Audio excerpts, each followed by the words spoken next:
محمد شفیق صاحب دامن برکت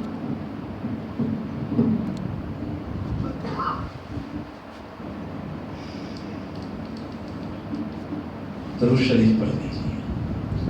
اللہم صلی علی سیدنا مولانا محمد وعلی آل سیدنا مولانا محمد وآلہ وسلم۔ السلام علیکم ورحمۃ اللہ وبرکاتہ۔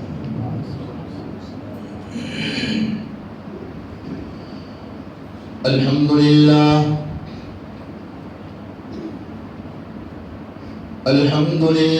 وحدہ والصلاة والسلام علی من لا نبی بعدہ۔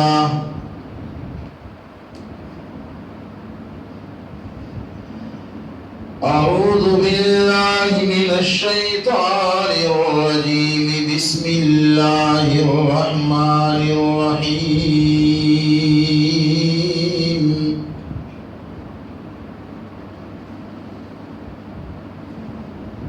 واللہ یدعو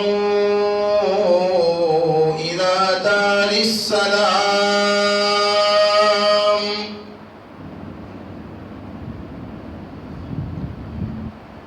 واللہ یدعو الی دار السلام ویہدی من یشاء الی صراط مستقیم۔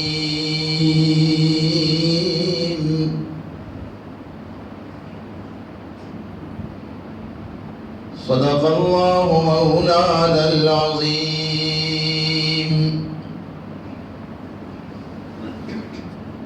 وصدق رسوله النبی الأمی الکریم۔ ونحن على ذلك لمن الشاهدين والشاكرين، والحمد لله رب العالمين۔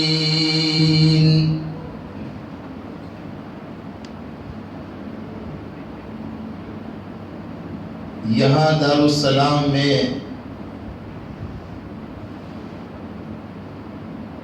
آپ حضرات کی مخلصانہ فکروں، بالخصوص ہمارے عزیز محترم حاجی اسحاق صاحب کی کوششوں کے نتیجے میں آپ حضرات نے دارالسلام آنے کی ہمیں دعوت پیش کی۔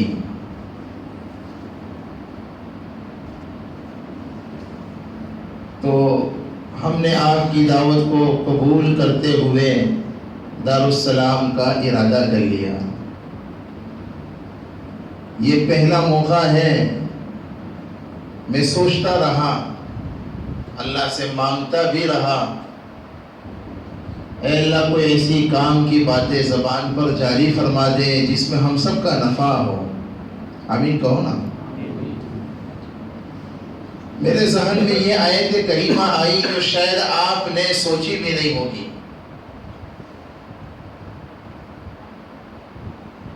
آیت کریمہ سن کر کے آپ کا ذہن شاید منتقل ہوا ہوگا، جس شہر میں آپ لوگ رہ رہے ہیں، جس ملک میں آپ لوگ رہ رہے ہیں، کیا نام ہے اس کا ذرا بولیے؟ دارالسلام۔ آپ کو معلوم ہے کہ آپ کے اس ملک کا نام قرآن میں موجود ہے، اور نام ہی نہیں بلکہ اس کی دعوت موجود ہے۔ اور یہ عجیب بات ہے، ایک دارالسلام کی دعوت آپ نے ہمیں دی، ایک دارالسلام وہ ہے جس کی دعوت اللہ نے ہم سب کو دی۔ اپنی بات نہیں کہہ رہا، ہم نے آپ کی دعوت کو قبول کیا۔ میرے بھائیوں، ہم سب کو بھی چاہیے کہ ہم اللہ کی اس دعوت کو قبول کریں جو اس نے ہمیں دارالسلام کی دی ہے۔ یہ قرآن پاک کی بہت جامع آیت ہے جس میں حق تعالیٰ دارالسلام کی دعوت دے رہے ہیں، اور صرف مسلمانوں کو نہیں، ساری دنیا کے انسانوں کو حق تعالی یہ دعوت دے رہے ہیں، بلا رہے ہیں، اے لوگو سلامتی کے گھر کی طرف آ جاؤ۔ واللہ یدعو الی دار السلام، اللہ تمہیں بلاتا ہے دار السلام کی طرف۔ وَيَهْدِي مَن يَشَاءُ إِلَى صِرَاطٍ مُسْتَقِيمٍ، اور وہ اسے ہدایت دیتا ہے جس کو وہ چاہ لیتا ہے۔ ہم آج کوشش کریں گے اللہ اگر توفیق دے دے تو یہ دار السلام کی دعوت کیا ہے، چونکہ آپ دار السلام والے ہونا، آپ کے لیے سمجھنا ہمارا خیال یہ ہے دوسروں کے مقابلے میں زیادہ ہی ضروری ہے، چونکہ آپ تو رہتے ہی دار السلام میں ہو۔ دار السلام کا مطلب تو ہے سلامتی کا، بولو آپ اتنا تو سمجھتے ہی ہیں ماشاءاللہ، سمجھداروں کا مجمع ہے۔ سلامتی کا گھر، وہ جگہ جہاں سلامتی ہی سلامتی ہو، اسے دار السلام کہتے ہیں۔ اللہ نے اس کی دعوت دی ہے، تو یہاں سوال یہ پیدا ہوتا ہے کہ دار السلام سے کیا مراد ہے؟ یہ ایک سوال ہے قرآن میں جو ہے نا، واللہ یدعو الی دار السلام، سوال یہ ہے کہ دار السلام سے کیا مراد ہے؟ دو قول ہیں اس سلسلے میں علماء کے، کتنے قول ہیں؟ دو۔ ایک قول تو بہت ہی مشہور ہے، شاید آپ بھی جانتے ہیں، اس سے مراد جنت ہے نا؟ کیوں؟ وجہ یہ ہے کہ جنت کے مختلف نام ہیں، ان میں سے ایک نام جنت کا کیا ہے بولو؟ آج بہت اہم ٹاپک ہے میرے بھائیو، دار السلام کی دعوت، یہ کوئی معمولی عنوان نہیں ہے۔ اللہ کرے یہ دعوت ہماری سمجھ میں آ جائے، آمین کہو۔ بہت اہم دعوت ہے، قرآن کے حوالے سے اگر یہ دعوت ہماری سمجھ میں آ گئی تو پھر ہمارے لیے دین پر چلنا آسان ہے اور گناہوں سے بچنا آسان ہے۔ پہلا قول مشہور تو یہی ہے کہ اس سے مراد جنت ہے، اس لیے کہ جنت کے مختلف نام ہیں، ایک نام دار السلام ہے، اور یہاں وہی مراد ہے۔ قرآن پاک میں فرمایا واللہ یدعو الی دار السلام،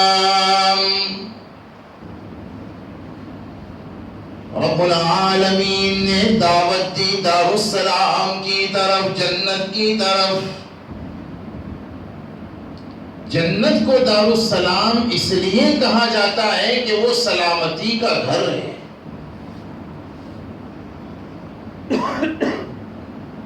لا يسمعون فيها لغوا ولا تأثيما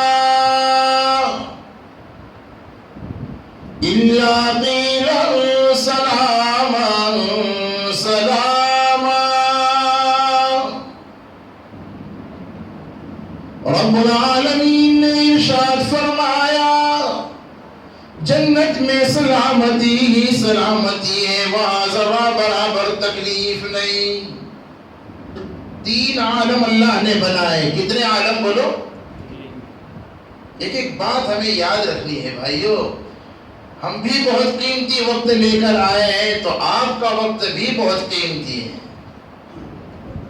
ہم چاہتے ہیں کہ جو کچھ باتیں کتاب و سنت کی روشنی میں ہمارے سامنے آئیں اس کو ہم محفوظ کریں، اپنے ذہنوں میں عملی طور پر اس کو زندگی میں لائیں۔ اللہ نے کتنے عالم بنائے بولو؟ تین عالم۔ نمبر ایک پہلا عالم عالم جنت ہے، جہاں سلامتی ہی سلامتی ہے، دکھ کا نام نشان نہیں۔ سمجھے؟ جنت میں سلامتی ہے، کس بات سے؟ ہر انسان جنت میں جانے کے بعد موت سے سلامت ہے، بیماریوں سے سلامت ہے، بڑھاپے سے سلامت ہے، دکھوں سے سلامت ہے۔ جنت میں 4 چیزیں ہیں، 4 چیزیں نہیں ہیں۔ یاد رکھوں گے نا انشاءاللہ؟ کتنی چیزیں ہیں؟ 4 چیزیں ہیں اور 4 چیزیں نہیں ہیں۔ نمبر 1، جنت میں ہمیشہ کے لیے زندگی ہے، موت سے ہر انسان سلامت رہے گا۔ کتنی بڑی سلامتی ہے یہ! سلامتی آپ کے اس افریقی ملک دارالسلام میں بھی کسی کے لیے نہیں ہے، نہ امیر کے لیے، نہ فقیر کے لیے، کسی کے لیے نہیں۔ سب سے بڑی سلام، جنت کو دارالسلام اس لیے بھی کہا جاتا ہے، وہاں پر سب سے بڑی سلامتی یہ ہے کہ ہر انسان، ہر جنتی موت سے ہمیشہ کے لیے سلامت رہے گا۔ نمبر 2، جنت میں ہمیشہ کے لیے جوانی ہے، بڑھاپا نہیں ہے۔ یہ جتنے بوڑھے ہیں جنت میں، اللہ تبارک و تعالی ان کے بڑھاپے کو جوانی سے بدلیں گے۔ حدیث میں بہت مشہور واقعہ ہے، غالباً سنا ہوگا آپ نے۔ ایک بوڑھی عورت، بعض علماء نے فرمایا کہ ہمارے آقا کی پھوپھی تھی، بہرحال جو بھی ہو، بوڑھی ہمارے آقا کی خدمت میں آئی اور اپنی عبادتوں کا تذکرہ کرنے لگی، اور اسی سے علماء نے یہ بات ثابت کی ہے، اپنے بڑوں کے سامنے اپنے حالات بولو پیش کرنے چاہیے، اصلاح کی نیت سے۔ سمجھے؟ انہوں نے اپنے حالات رکھے، حضور میں روزانہ اس طرح نمازیں پڑھتی ہوں، اس طرح سے روزے رکھتی ہوں، وغیرہ وغیرہ۔ سرکار دو عالم صلی اللہ علیہ وسلم نے اس وقت مذاق کرتے ہوئے اس بوڑھی سے فرمایا، ہمارے آقا بھی کبھی کبھی مذاق کیا کرتے تھے، لیکن آپ کی مذاق میں جھوٹ نہیں ہوتا تھا، آپ کی مذاق میں دھوکہ نہیں ہوتا تھا، آپ کی مذاق میں کسی کو نقصان پہنچانا بولو نہیں، یہ ساری چیزوں سے آپ کا مذاق پاک ہوتا تھا۔ اچھا، مذاق کیوں فرماتے تھے؟ اس کی حکمتیں بھی لکھی ہیں علماء نے۔ بہرحال چلیے وہ بھی بدلا لیتا ہوں، کیوں مذاق کرتے تھے؟ تاکہ صحابہ رضوان اللہ علیہم اجمعین کا کہ دلوں میں ہمارے آقا کا ایک رعب جو قائم تھا وہ ذرا کم ہو، اور ہمارے آقا سے وہ قریب ہو سکے اور فائدہ اٹھا سکے۔ آدمی اگر ہر وقت اپنے آپ میں رہے، ہر وقت سنجیدہ رہے، ہر وقت اٹینشن رہے، تو بیوی بھی پھر ذرا قریب ہوتے ہوئے گھبراتی ہے نا۔ آپ شیر صاحب ہو، اگر ہر وقت آپ اسی پوزیشن میں رہو، آپ کے آدمی آپ کے قریب نہیں آئیں گے۔ ضروری ہے ذرا ہنستا مسکراتا چہرہ بھی رکھیں، کبھی کبھی تھوڑا دل لگی بھی کر لیا کریں، یہ بھی ہمارے آقا کی سنت ہے میرے بھائیوں۔ ہمارے آقا مذاق کرتے تھے، حدیث کی ساری کتابوں میں وہ حدیثیں موجود ہیں، کئی واقعات موجود ہیں۔ خیر بات کو بڑھانا نہیں ہے، اس وقت عرض ہی کر رہا تھا، بوڑھی آ کر جب ہمارے آقا سے اپنی عبادتوں اور اعمال کا تذکرہ کرنے لگی تو حضور نے فرمایا، بوڑھیا تم کچھ بھی کر لو، بوڑھی جنت میں نہیں جائے گی۔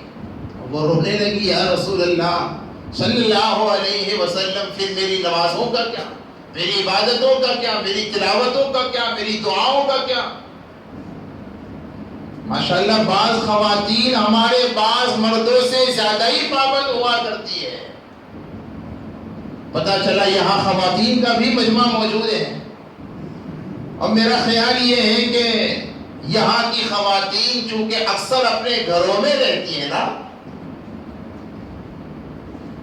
ان کو تو اپنے ملک کی طرح، ہندوستان کی طرح کہیں آنے جانے کا زیادہ موقع نہیں ملتا ہے، وہ چونکہ عموماً گھروں میں رہتی ہیں، اس لیے میرا خیال یہ ہے کہ ان کو اللہ کی عبادات کا، تلاوتوں کا، دعاؤں کا، تسبیحات کا، معمولات کو پورا کرنے کا، اللہ اللہ کرنے کا موقع شاید مردوں سے، میرا خیال صحیح ہے کہ غلط ہے؟ اور دعا کرو اللہ کرے ایسا ہی ہو، آمین کہو نا بھائی۔ کہیں وہ آپ سے آگے نکل جائے گی تو آپ کا نقصان تو نہیں ہوگا نا، فائدہ ہی ہوگا انشاءاللہ۔ بہرحال میرے بھائیوں، بعض خواتین واقعتاً مردوں کے مقابلے میں دینداری میں کچھ آگے ہی ہوا کرتی ہیں۔ چنانچہ وہ بوڑھی جب رونے لگی تب ہمارے آقا تسلی دیتے ہوئے فرمانے لگے، ارے بڑھیا ذرا بات تو سنو، بات تو سمجھو، مطلب یہ ہے کہ اللہ تبارک و تعالی تمہیں بڑھاپے کی حالت میں جنت میں داخل نہیں کرے گا، بلکہ اللہ تمہارے بڑھاپے کو جوانی سے بدل دے گا اور پھر تمہیں جنت میں داخل کرے گا۔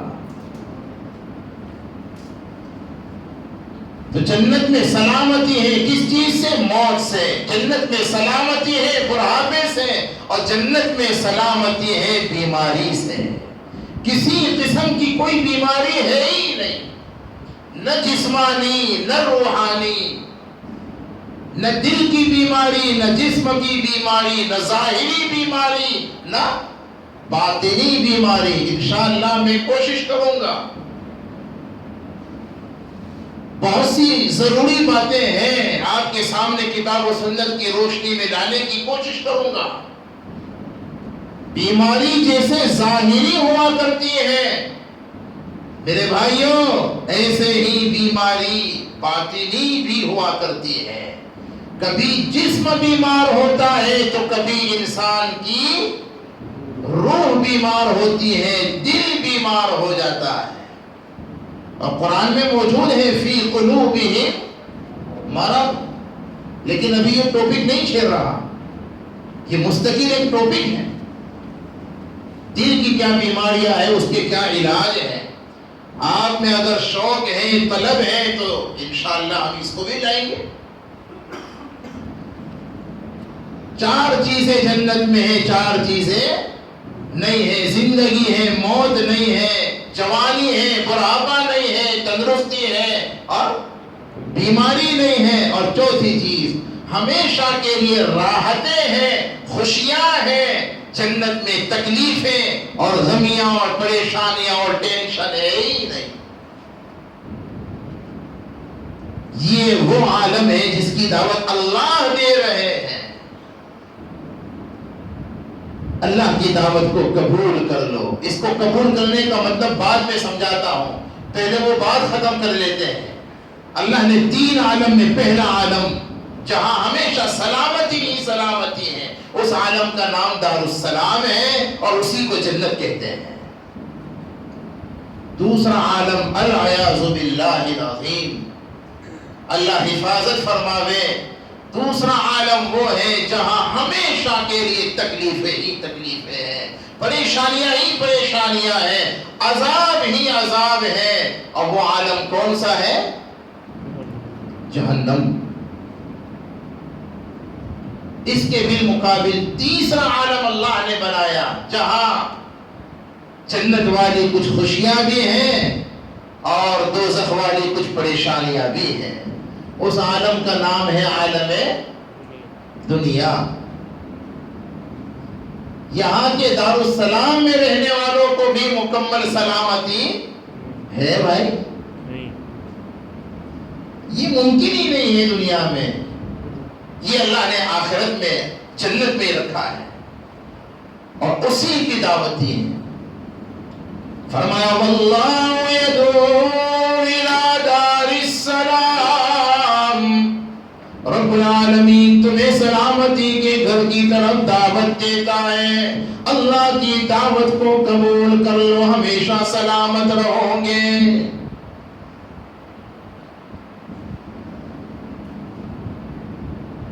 پھر وہاں جانے کے بعد ہمیشہ ہر طرح کی تکلیفوں سے محفوظ رہو گے، ہر طرح کی آفت اور بلیات سے محفوظ رہو گے. تو چونکہ جنت میں سلامتی ہی سلامتی ہے، اس لیے دار السلام سے یہ مراد ہے. وہ اللہ جنت کی دعوت دیتے ہیں اور پھر جب جنتی جنت میں جائیں گے نا تو وہاں قرآن نے مختلف انداز میں اس کو بیان کیا. آپس میں جیسے ہم یہاں سلام کرتے ہیں نا ایک دوسرے کو، کرتے کہ نہیں کرتے ہیں، اور کرنا چاہیے کہ نہیں کرنا چاہیے. جیسے ہم یہاں ایک دوسرے کو سلام کرتے ہیں، قرآن یہ کہتا ہے تمام کے تمام جنتی یہ سلام والا عمل جنت میں باقی رہے گا.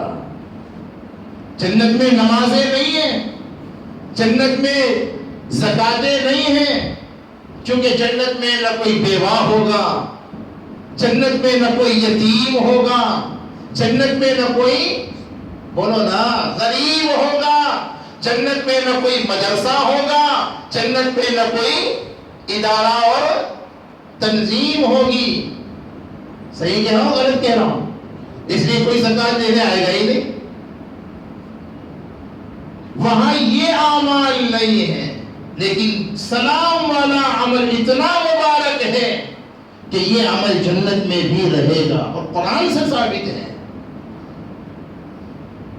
قرآن پاک میں فرمایا تحیتهم فیہا سلام وآخر دعواہم ان الحمد للہ رب العالمین. جنتیوں کا تحیہ آپس میں ملاقات کے وقت سلام ہوگا. جنتی ایک دوسرے سے جب ملاقات کریں گے، ایک دوسرے سے جب ملیں گے تو سلام کریں گے.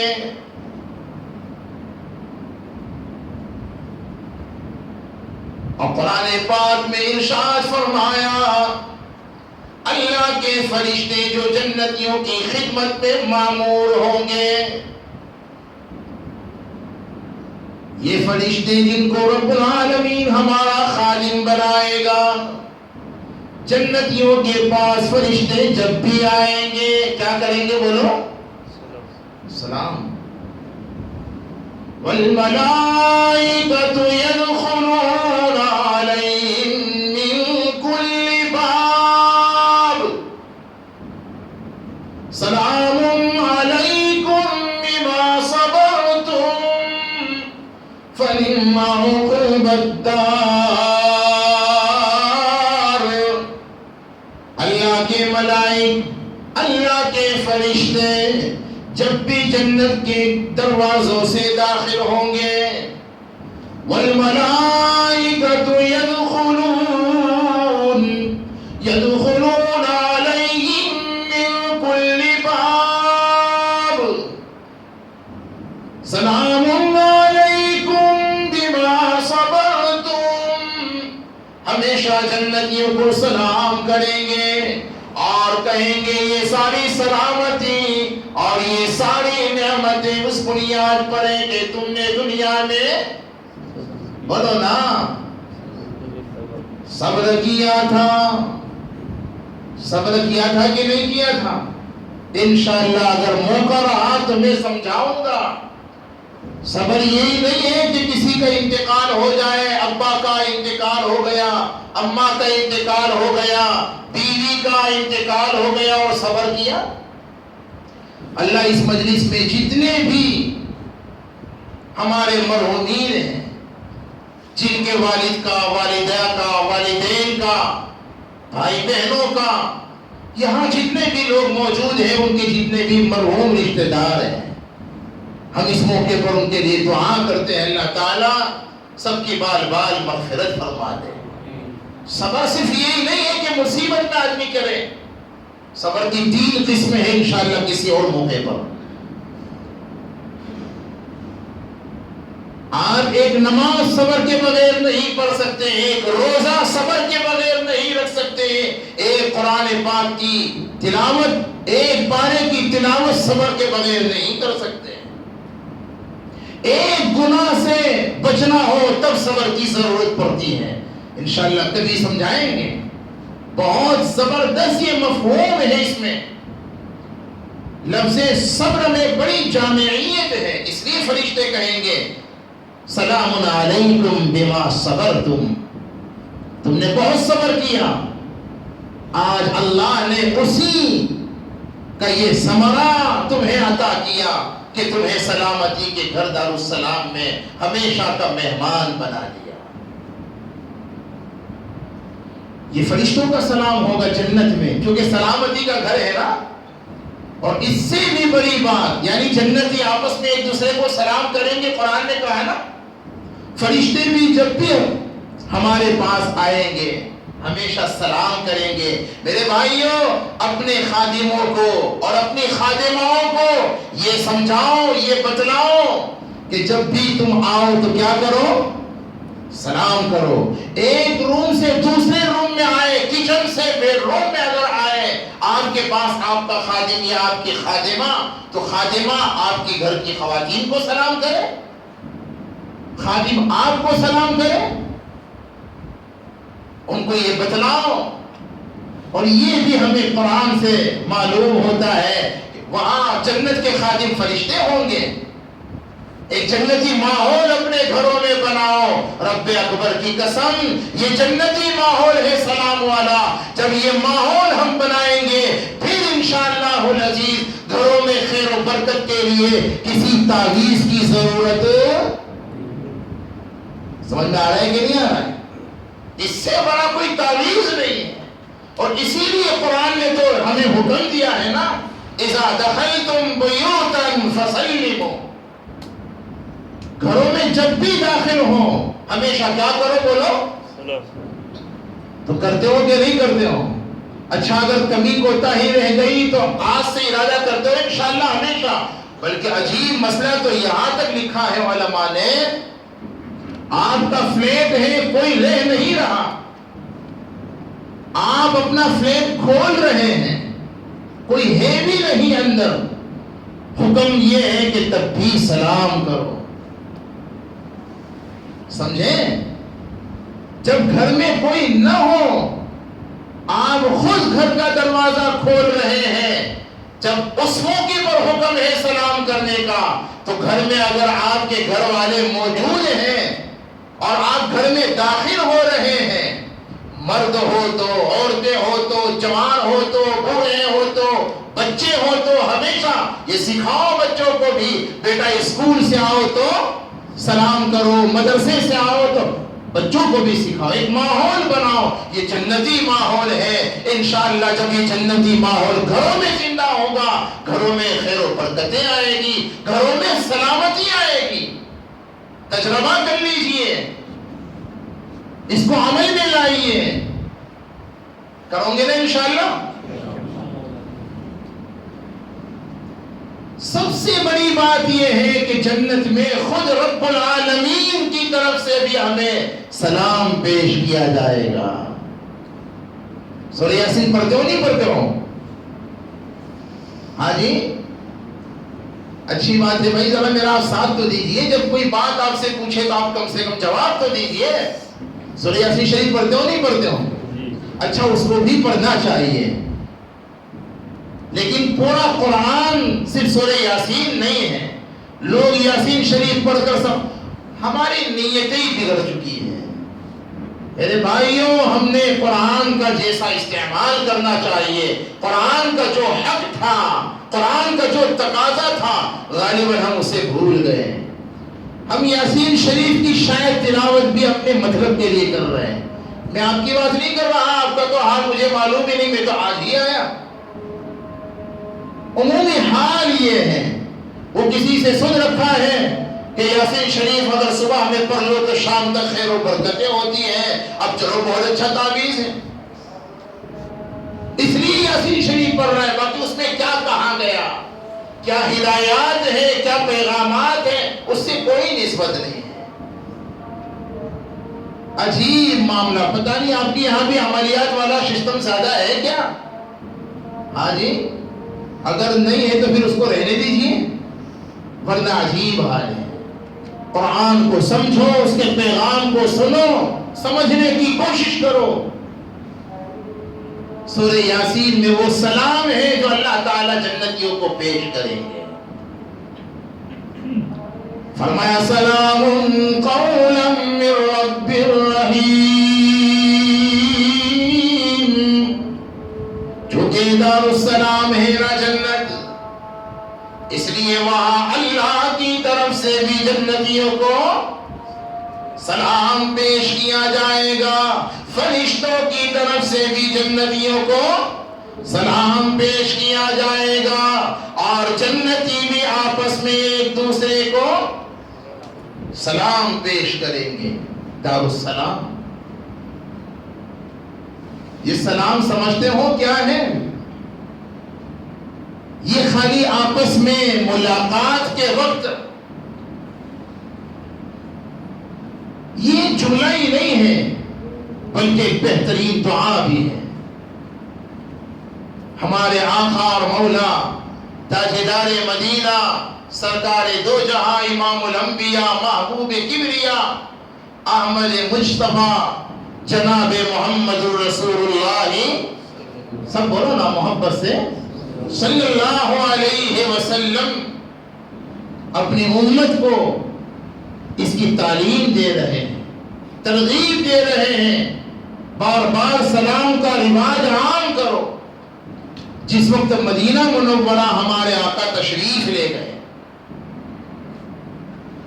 مدینہ منورہ میں تشریف لے جانے کے بعد آپ نے جو تقریر کی, جو بیان کیا, یہودیوں کے ایک بہت بڑے عالم حضرت عبداللہ ابن سلام رضی اللہ تعالی عنہ, ان کے نام کے اندر بھی سلام موجود,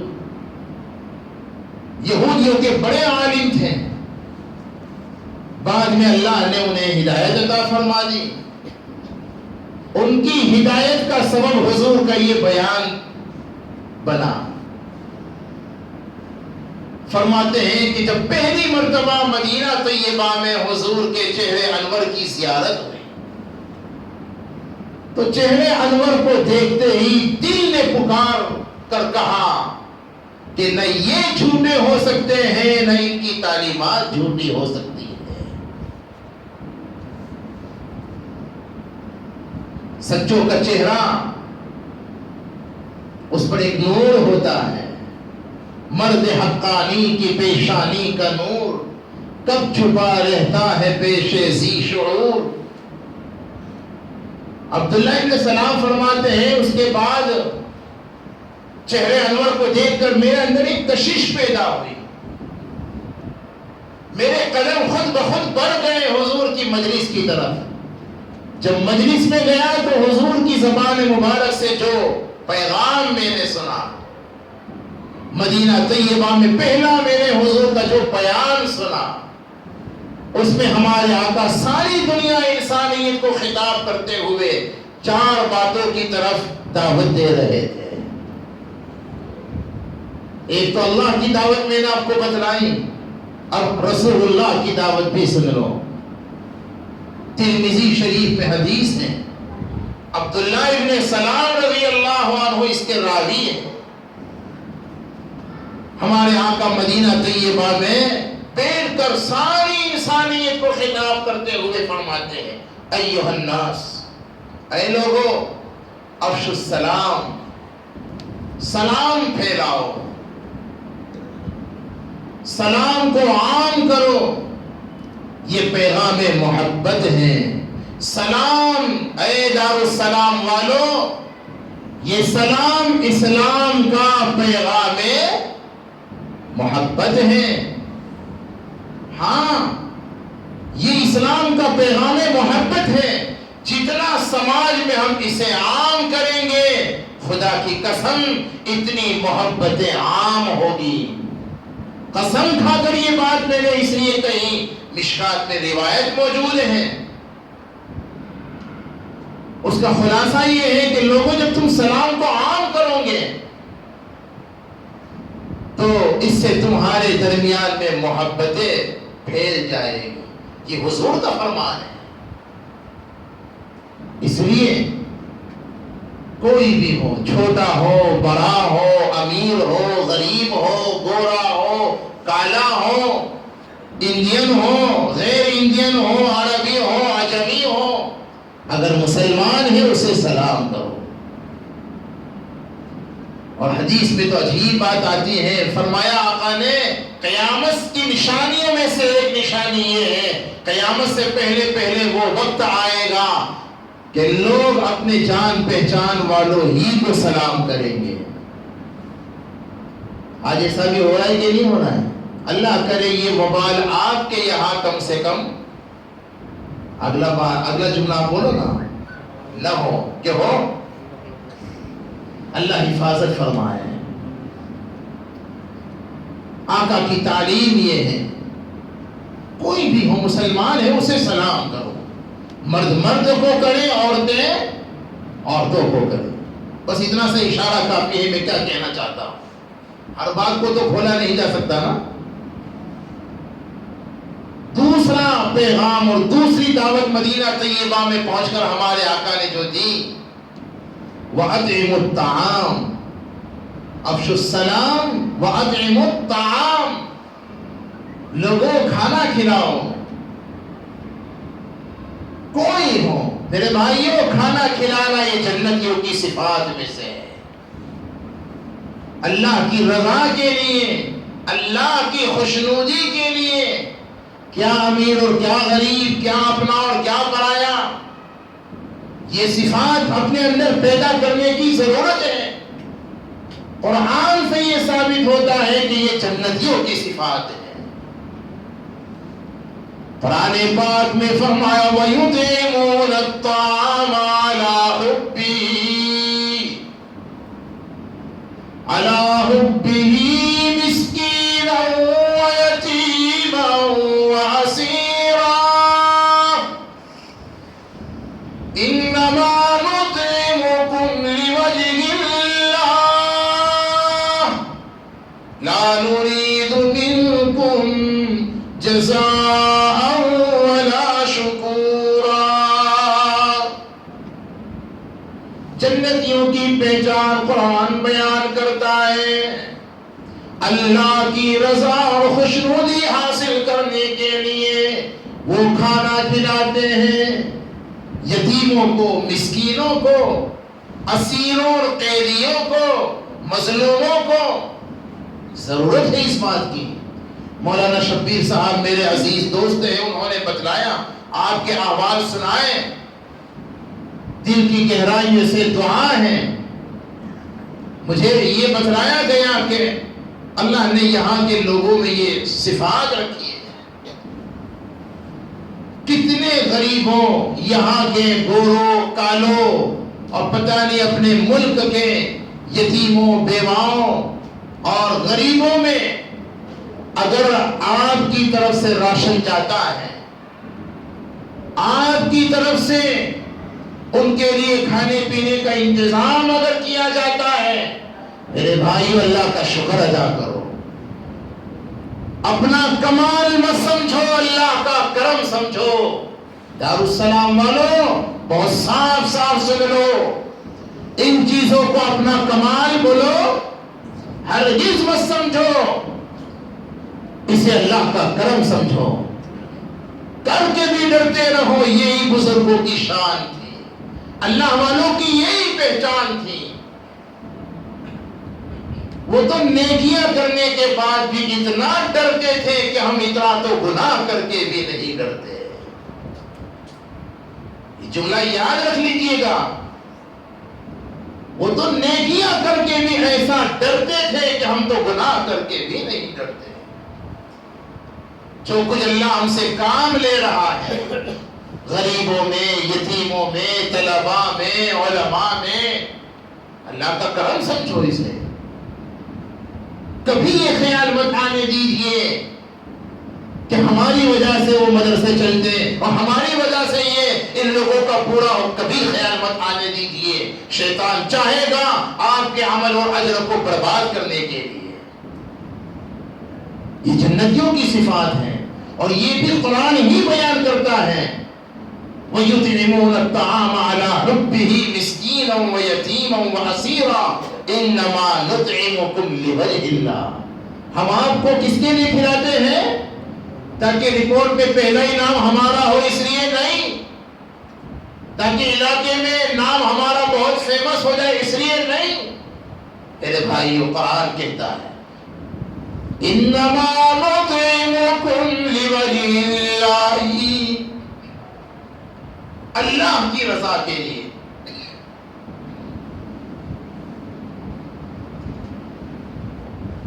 اللہ کی خوشنودی حاصل کرنے کے لیے۔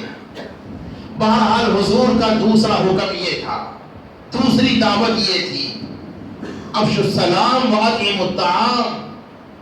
تیسری دعوت بہت شاندار ہے، انشاءاللہ کسی موقع پر اس کو میں بہت تفصیل سے اگر موقع رہا تو کوشش کروں گا۔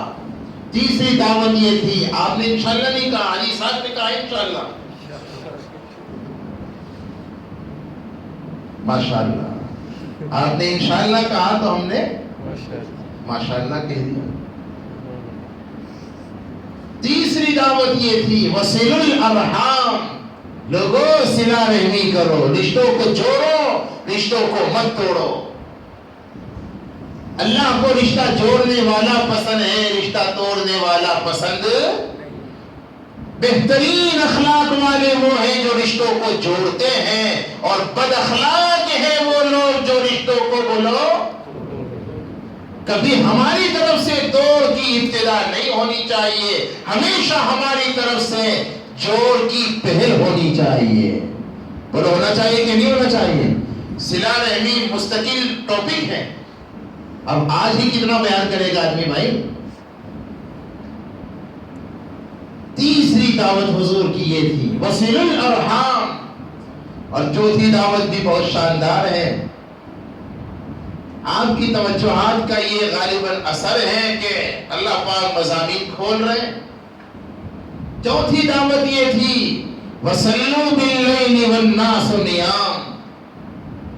دیکھو کتنا شاندار یہ کلام ہے، افشوا السلام، اطعموا الطعام، وصلوا الارحام، وصلوا باللیل والناس نیام۔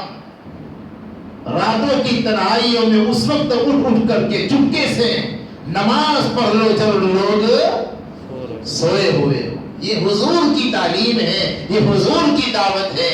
اے میرے بھائیوں، اگر حضور سے محبت ہے جو ہمارے لیے نجات کا ذریعہ ہے، اگر حضور سے تعلق ہے، اگر حضور سے عشق ہے، تو اللہ کے واسطے حضور سے سچے عاشق ہونے کا ثبوت پیش کیجئے، حضور کی اس دعوت کو قبول کر کے۔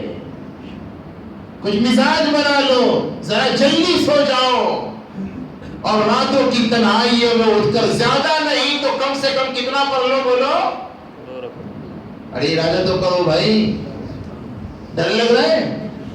ارے یہ تو کوئی ڈرنے کی چیز ہے، ارادہ کرو انشاءاللہ۔ بہت مبارک راتیں آ رہی ہیں، بہت مبارک دن ہے، یہ رمضان شروع ہونے والا ہے، مبارک راتیں ہیں، مبارک دن ہیں۔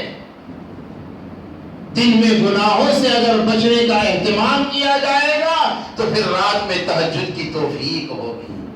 حسن بصری رحمت اللہ علیہ فرماتے تھے، عموماً تہجد کی توفیق رات میں انہی کو ہوا کرتی ہے جو دن میں گناہوں سے، ہاں، اور حضور کی یہ دعوت ہے۔ ہمارے آقا فرماتے ہیں جب یہ 4 کام کر لوں گے، دارالسلام جانا ہے کہ نہیں جانا؟ بولو نا بھائی، سب کو جانا ہے نا؟ اللہ نے دنیا کے دارالسلام میں ہمیں جمع کیا. دل کی گہرائیوں سے میں دعا کرتا ہوں اللہ تعالیٰ مجھے آپ کو ہمارے آدم علیہ السلام تک دعا کے الفاظ اور جملے یاد رکھ لیجیے گا.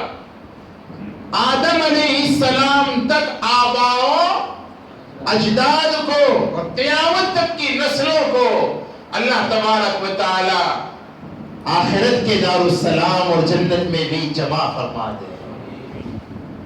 اور ہو سکتے ہیں میرے بھائیوں ہمارے آقا فرماتے ہیں جو یہ 4 کام کر لو گے افشوا السلام واطعموا الطعام وصلوا الارحام وصلوا باللیل والناس نیام. تو ترمذی کی روایت میں ہے تدخلوا الجنت بسلام.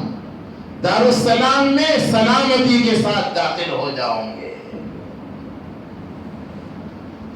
تو بہرحال پہلا قول تو یہ تھا دارالسلام سے کیا مراد بولو جنت. ایک قول تو علماء کا یہ ہے. دوسرا قول بھی ہے وہ بھی سنا دو کہ تھک گئے. دوسرا قول بھی سنا دو نا مختصر. دوسرا قول واللہ یدعو الی دار السلام. اللہ تمہیں دارالسلام کی دعوت دیتا ہے. دوسرا قول علماء فرماتے ہیں یہاں دارالسلام سے مراد اسلام ہے. دارالسلام سے کیا مراد اسلام ہے. کیوں؟ خدا کی قسم دنیا میں اگر کوئی مذہب ہے تمام مذاہب میں صرف اور صرف اسلام وہ مذہب ہے. بلکہ یہ مذہب ہی نہیں دین ہے. اب یہ علمی بحث ہے جو شاید یہاں بیان کرنے کا وہ اس وقت موقع نہیں ہے. مذہب اور دین میں کیا فرق ہے؟ اسلام صرف مذہب ہی نہیں بلکہ دین ہے. چلیے ذرا سا اشارہ بھی کر ہی دیتا ہوں جب بات آئی ہے. مذہب چند اعمال اور چند رسومات کے مجموعے کو کہا جاتا ہے. سمجھے؟ چند اعمال اور چند بولو نا بھائی رسومات اس کے مجموعے کو مذہب کہتے ہیں. اس سے زیادہ کچھ نہیں. اور دین کسے کہتے ہیں؟ چند اعمال اور چند مجموعے اور رسومات کا نام دین نہیں ہے. ایک نظام زندگی ہے. ساری زندگی محض سے لحد تک ماں کی گود سے قبر میں جانے تک انسان کی زندگی میں جتنے بھی احوال ہیں بچپنا ہے تو لڑکپن ہے تو جوانی ہے تو بڑھاپا ہے تو خوشی ہے تو غمی ہے تو تنہائی ہے تو مجموع میں ہے تو سفر میں ہے تو حضر میں ہے تو تمام کے تمام احوال کے احکام کا نام دین ہے. سمجھے؟ زندگی دوسرے لفظوں میں زندگی گزارنے کا جو طریقہ زندگی کے جتنے شعبے ہیں بچپنا ایک شعبہ ہے جوانی ایک شعبہ ہے مالداری غریبی وغیرہ وغیرہ زندگی کے جتنے بھی شعبے ہیں ان تمام شعبوں میں اللہ کا جو حکم ہے اس حکم کو رسول اللہ صلی اللہ علیہ وسلم کے طریقے کے مطابق پورا کرنے کا نام دین ہے. دین کا تعلق چند اعمال اور چند رسومات سے نہیں بلکہ ساری زندگی سے ہے. دین اسلام کو دارالسلام اس لیے فرمایا کہ دین اسلام کے جتنے بھی احکام ہیں دین میں سراپا سلامتی ہی سلامتی ہے. اس لیے جو بھی دین اسلام کو قبول کر لیتا ہے وہ دارین میں سلامتی کا حقدار بن جاتا ہے. میں پھر اس بات کو دہراتا ہوں دلیل بعد میں پیش کرتا ہوں. دارالسلام سے مراد دین اسلام ہے. کیوں؟ جیسے جنت دارالسلام سے ایک وہاں جنت ہے نا، اس لیے اسے کہتے ہیں کہ وہاں سلامتی ہی سلامتی ہے. تو دین اسلام کو بھی دارالسلام اس لیے کہا جاتا ہے کہ دین اسلام میں بھی سلامتی ہی سلامتی ہے، اللہ کے عذاب سے، اللہ کی پکڑ سے، اللہ کے غضب اور غصے سے، دنیا اور آخرت پہ سلامتی ہی سلامتی ہے. حدیث پاک میں ہے بخاری شریف میں، بالکل شروع میں یہ روایت ہے.